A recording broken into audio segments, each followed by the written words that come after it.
As the year comes to a close, it's the perfect time to take stock of your finances and make sure you're ending the year on a strong note.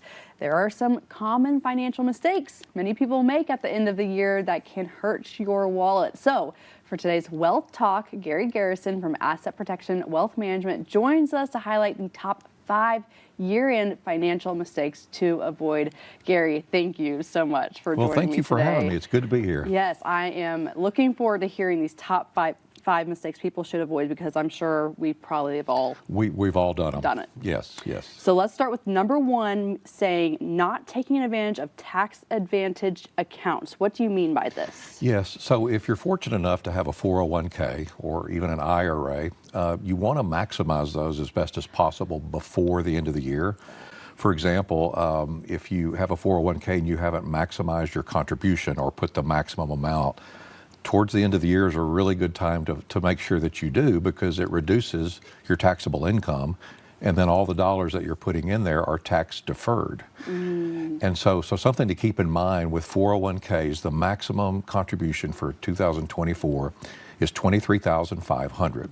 So if you haven't put that much in, you can do that before the end of the year. If you're over 50, they have a $7,500 catch-up provision. So you can really essentially put $31,000 in a 401k if you're over 50, and that'll really help reduce your taxable income. If it's an IRA, the maximum is $7,000 per year, and there's a $1,000 catch-up provision if you're over 50. So you could potentially put $8,000 in there, and why not take advantage of those tax benefits? Oh yeah, absolutely. The second thing that we should avoid is waiting too long to rebalance your investment portfolio. Yes, throughout the year, the market goes up and down and fluctuates a lot, and your mix of stocks and bonds in your portfolio can get, overwhelmed in one direction or the other. And so by the end of the year, it may have a lot more risk in it than what you intended at the beginning of the year.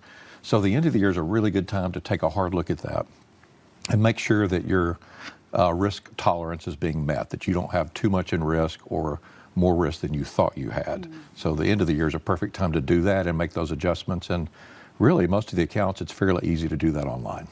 This next one really hits me in the gut here. It's overspending during the holidays. How do we avoid that, Gary? You just can't. No, I'm kidding. That is a tough one. Give us hope, please. That is a tough one for all of us. But a lot of times it's good to just have a budget and say, okay, I've got X number of dollars that we're going to spend during this holiday season, and try to stick to it. It's tempting. You get online, you see these flash sales and things, you're like, oh, I really wanted that. I'm going to go in and get that, spend that, and it's not in your budget, and pretty soon, you've got a lot of debt on your credit cards, and you don't want to start the year with a lot of credit card debt. So get a budget, stick to it, and just don't spend too much money. Practice that self-control. Ooh, I'm talking to myself there. Okay, the next one, ignoring your emergency fund. Yes, emergency funds are really good to have. Life happens. You can lose your job. You can have extra bills that you're not expecting, car repairs, what have you. And you really need to have some money set aside in a liquid account that you can pull on if you need to, so that you're not having to draw from those 401k accounts, because that would have taxes and penalties with them. And so, there's even those type of accounts now that are liquid, and they pay a really good rate of interest. So, you have growth opportunities on that as well, but it's so good to have that, to have the peace of mind that if, something unfortunate happens, you've got a nest egg to have. And most experts say 3 to 6 months of, living expenses would be a good minimum to start with. Perfect. And the last one here, procrastinating on estate planning. What do you mean by this? Yes, most people think estate planning is only for the wealthy. Right. And everybody, regardless of how much money you have, need an estate plan. And so whether it's wills, trusts, power of attorneys, beneficiary designations, those all need to be addressed and looked at. And the end of the year is a perfect time to do that.